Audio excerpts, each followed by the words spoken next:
Hello and welcome students.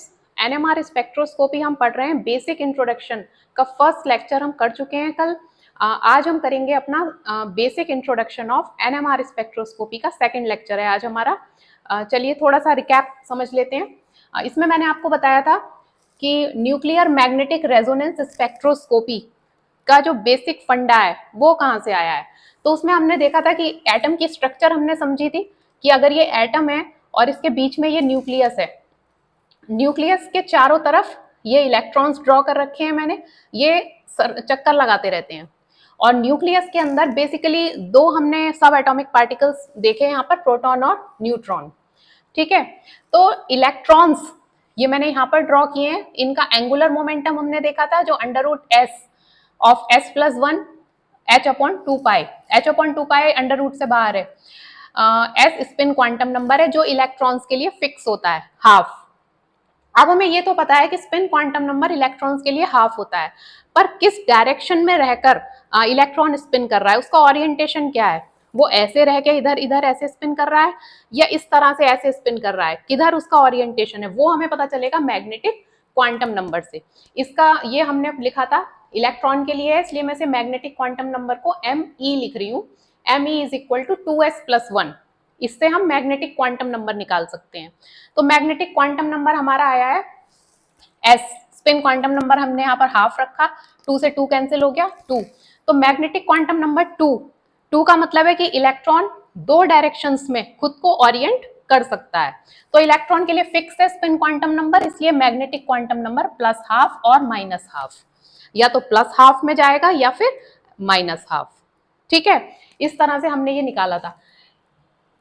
Simultaneously हमने nucleus का भी देखा था कि न्यूक्लियस इलेक्ट्रॉन तो जो है उसके लिए स्पिन क्वांटम नंबर फिक्स है, बट हमारा जो न्यूक्लियस है ये किसी भी डायरेक्शन में स्पिन कर सकता है।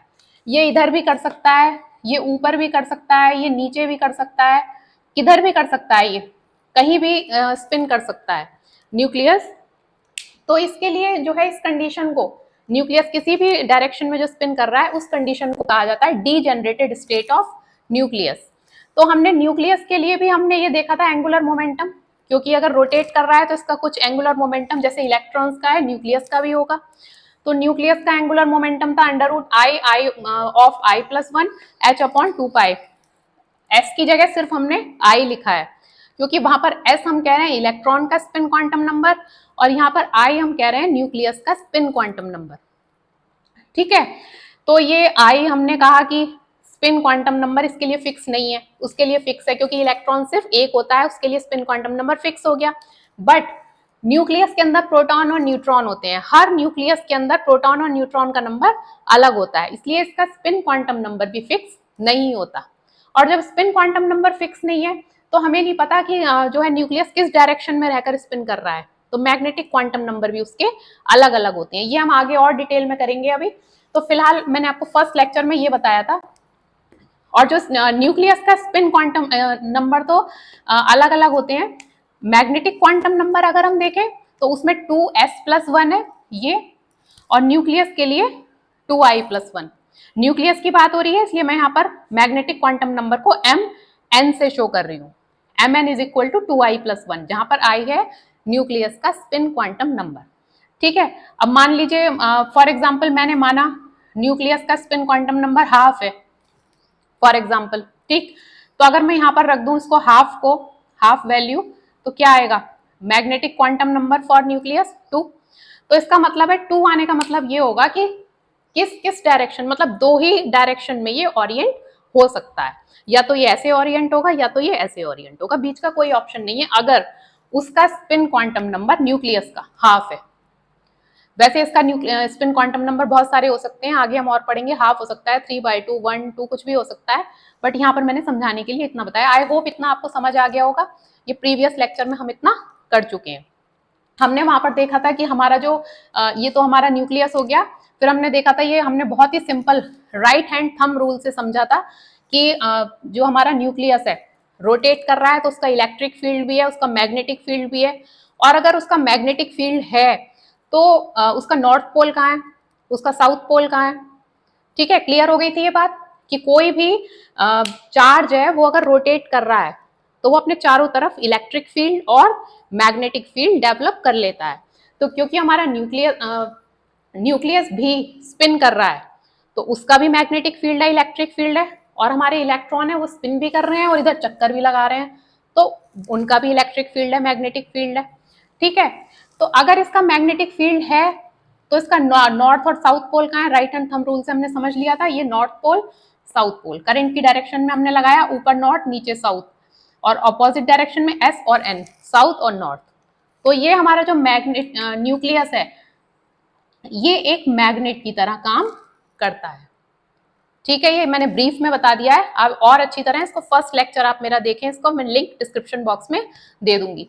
तो हमने ये समझ लिया था कि न्यूक्लियस क्या है और इसमें मैग्नेट कहाँ से आई, ये जो मैग्नेट टर्म हमने यूज की, इतना हमें समझ में आ गया था। मैंने प्रीवियस लेक्चर यहाँ पर छोड़ा था कि हम अगले लेक्चर में रेजोनेंस समझेंगे कि यहाँ पर रेजोनेंस कहाँ से आया।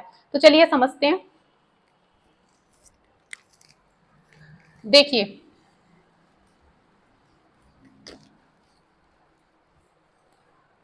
अगर मैं आई हाफ मानकर चलने की कोशिश कर रही हूं, ठीक है, इस एग्जाम्पल में जो मैं समझा रही हूं आपको, ये हमारा कोई एटम है और इसके अंदर ये न्यूक्लियस है।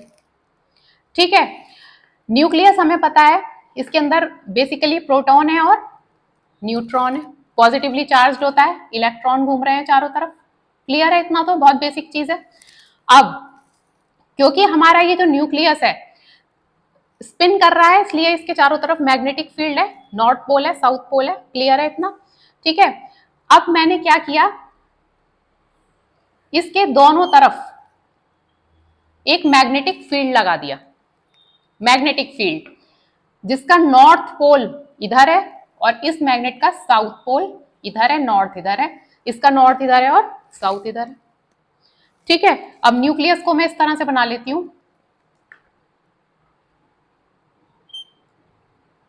क्योंकि हम कह रहे हैं मैग्नेट की तरह काम कर रहा है, तो इसका ऊपर नॉर्थ पोल और नीचे साउथ पोल। क्लियर है इतनी बात? ये जो हमने मैग्नेटिक एक्सटर्नल मैग्नेटिक फील्ड इसको हम कहेंगे, ये जो हमने लगाया न्यूक्लियस के दोनों तरफ, तो इसमें मैग्नेटिक फोर्स ऑफ लाइन किधर से किधर जा रही है? नॉर्थ से साउथ की तरफ। पता है ये हमें। देखिए, ये अगर नॉर्थ है ये साउथ है, तो magnetic force of line north से साउथ की तरफ जाती है, नॉर्थ से साउथ की तरफ जाती है।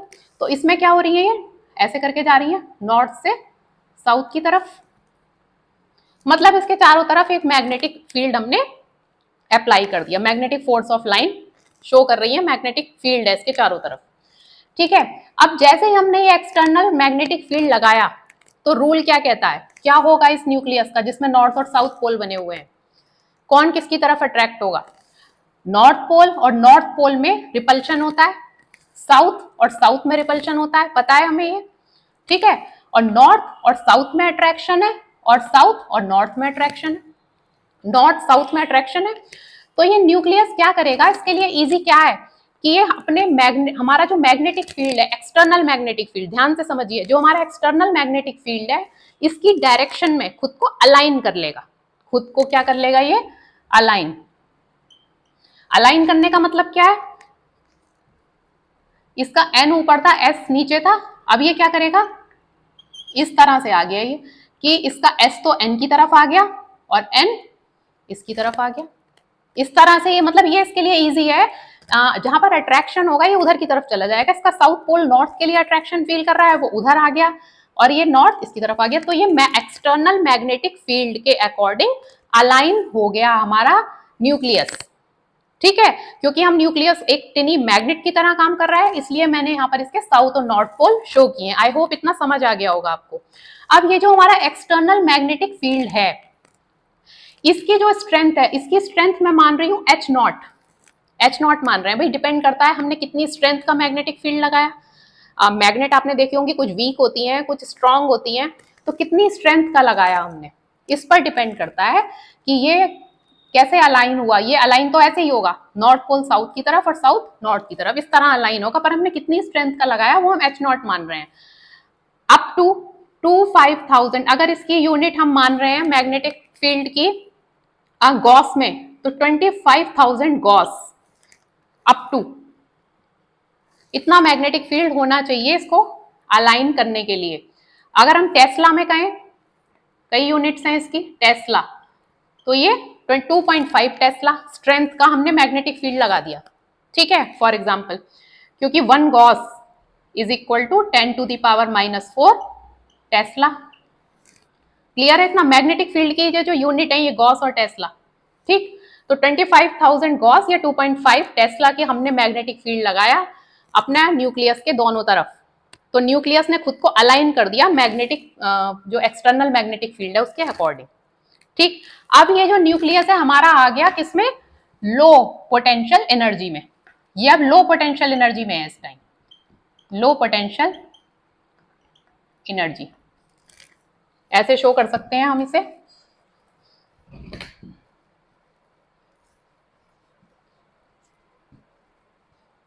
देखिए अगर हम एनर्जी को इस तरह से दिखाएं, बढ़ते हुए क्रम में एनर्जी, तो ये मैं नीचे शो कर रही हूं लो potential energy, low potential energy, ठीक है। फिलहाल लो पोटेंशियल एनर्जी, क्योंकि इसने एक्सटर्नल मैग्नेटिक फील्ड के अकॉर्डिंग खुद को अलाइन कर लिया, इसलिए एरो हम इधर की तरफ शो करेंगे, ठीक है। अब आप कहेंगे लो पोटेंशियल एनर्जी क्यों हो गई इसकी?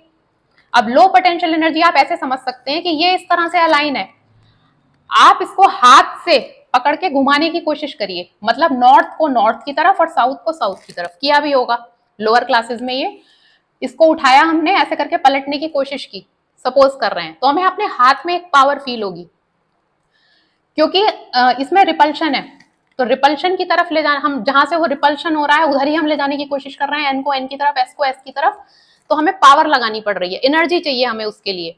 तो इसका मतलब है repulsion means high potential energy और attraction means low potential energy. Low potential energy में इस समय, और लो पोटेंशियल एनर्जी में हमें पता है एनर्जी लो चाहिए होती है, स्टेबिलिटी होती है वहां पर, तो ये इसने आराम से ये यहाँ पर अलाइन हो गया था, लो पोटेंशियल एनर्जी में आ गया था, ठीक है। अब हमें क्या करना है? हमें क्या करना है? इसको एन को एन की तरफ लाना है और एस को एस की तरफ लाना है, ठीक है। हम इससे देख चुके हैं जो हमारा स्पिन क्वांटम नंबर है हाफ, इसके अकॉर्डिंग हमारा जो मैग्नेटिक क्वांटम नंबर है वो क्या होना चाहिए? 2i+1 से 2 इंटू हाफ प्लस 1, 2 होना चाहिए मैग्नेटिक क्वांटम नंबर। तो हाफ इसका अगर स्पिन क्वांटम नंबर है, इसका मतलब है मैग्नेटिक क्वांटम नंबर 2 है।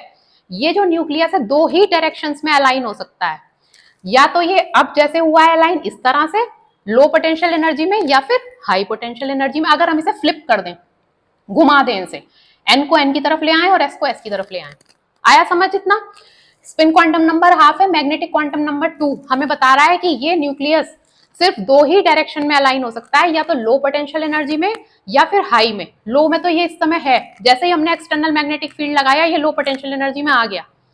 अब ये एक डायरेक्शन में और अलाइन हो सकता है अभी हाई पोटेंशियल एनर्जी में। तो एक काम करते हैं, इसको हाई पोटेंशियल एनर्जी में लाने के लिए हमें क्या करना पड़ेगा?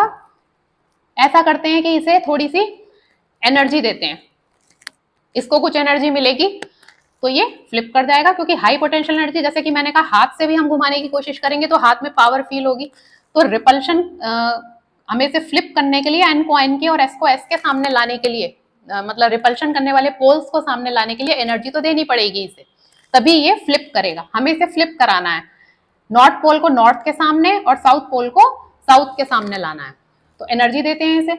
एनर्जी के लिए हम इसे यहां पर देते हैं रेडियो वेव्स, रेडियो वेव्स, कुछ फ्रीक्वेंसी की हम इस पे रेडियो वेव्स डालेंगे, ठीक है, रेडियो वेव्स डालेंगे हम। अब मान लीजिए इसे 100 जूल एनर्जी की जरूरत है, इस न्यूक्लियस को फ्लिप करने के लिए 100 जूल एनर्जी, ठीक। हम यहां पर लगा देंगे एक डिटेक्टर,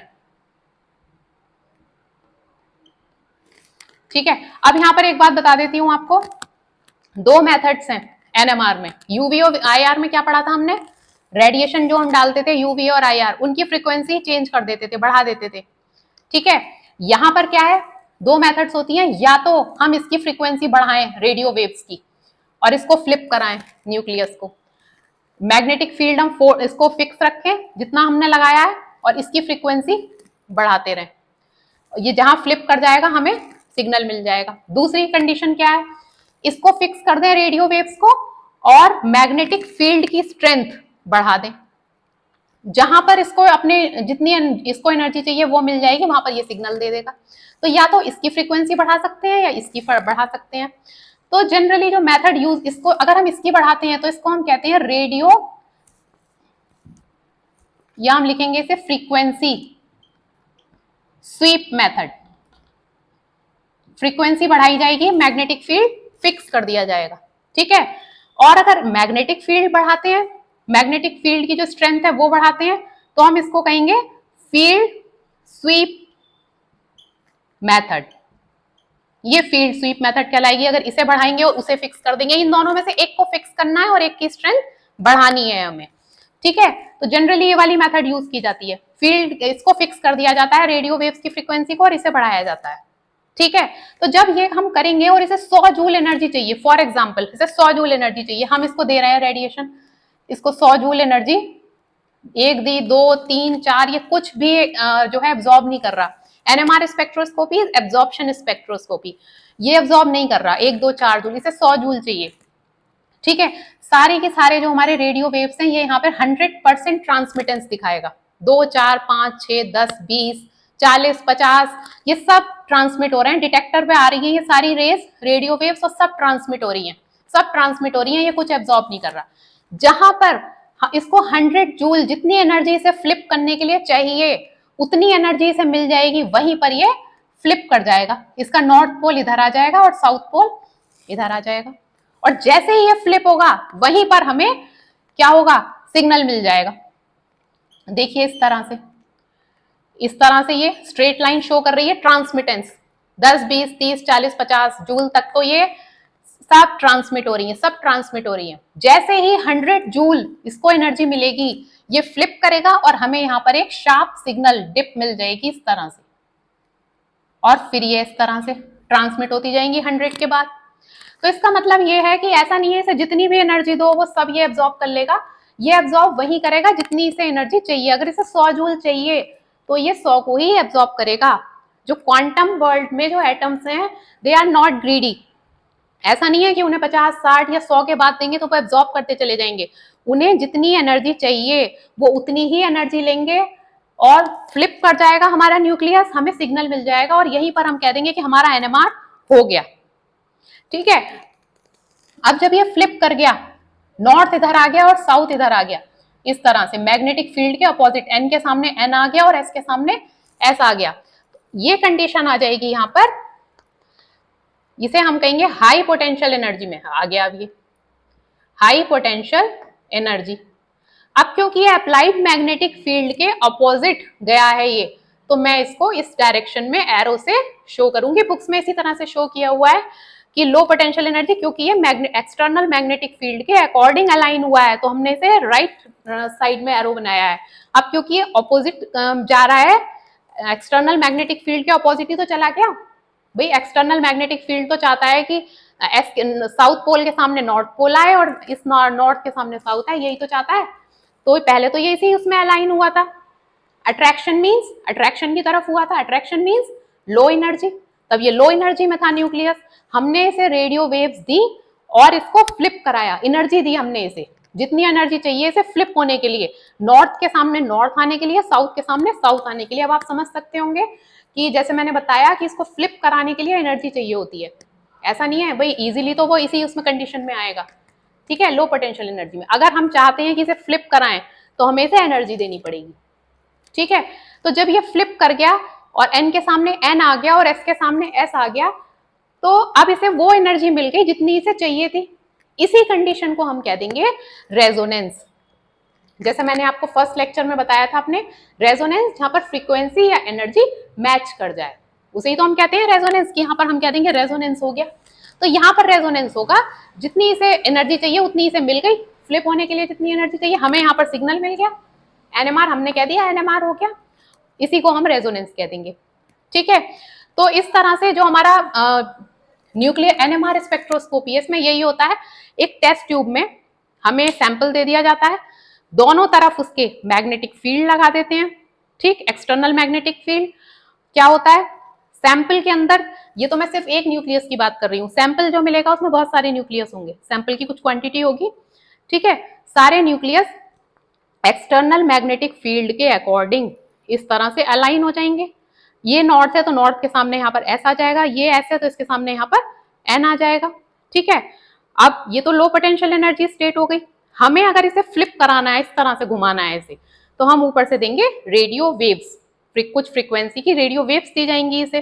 तो मैंने यहाँ पर दो आपको तरीके बताए, जो ज्यादा पॉपुलर है वो ये वाला है, मैग्नेटिक स्ट्रेंथ बढ़ाते हैं, रेडियो वेव्स की फ्रीक्वेंसी फिक्स रखते हैं, ठीक है, जिसे कहते हैं फील्ड स्वीप मेथड। या फिर रेड इसको फिक्स कर देते हैं, इसको बढ़ाते हैं। मतलब पर्पस क्या है हमारा, ये जो न्यूक्लियस है इसको ताकत देना जिससे कि ये फ्लिप कर जाए। जब ये फ्लिप करेगा तभी हमें डिटेक्टर बता देगा कि ये सिग्नल आ गया। 10, 20, 30, 40 जूल से तो ये सब ट्रांसमिट हो रहे थे, ये जो मैंने स्ट्रेट लाइन दिखाई है इट मींस ट्रांसमिटेंस। और जैसे ही इसने एब्जॉर्ब किया तो ये रेजोनेंस हो गया, यहाँ पर इसकी एनर्जी मैच कर गई किससे, हमारी जो हमने इसको एक्सटर्नल एनर्जी दी उससे मैच कर गई, जितनी इसे एनर्जी चाहिए थी, वहां पर हम कह देंगे हमारा रेजोनेंस हो गया, ये रेजोनेंस में आ गए, ठीक है। तभी तो वो फ्लिप कर गया। जैसे ये फ्लिप करेगा डिटेक्टर हमें यहाँ पर बता देगा कि एब्जॉर्बन जो है एब्जॉर्प्शन हो गया, ठीक है। और इस तरह से हमें एक शार्प पीक मिल जाती है। तो यही हम लैब में करते हैं। आई होप इतना समझ आया होगा। न्यूक्लियर मैग्नेटिक रेजोनेंस, ये 3 टर्म्स मैंने ये 2 लेक्चर्स में कवर किए हैं। इसके नेक्स्ट लेक्चर में हम समझेंगे कि न्यूक्लियाई जो होते हैं कौन से एनएमआर एक्टिव होते हैं और कौन से एनएमआर इनएक्टिव होते हैं।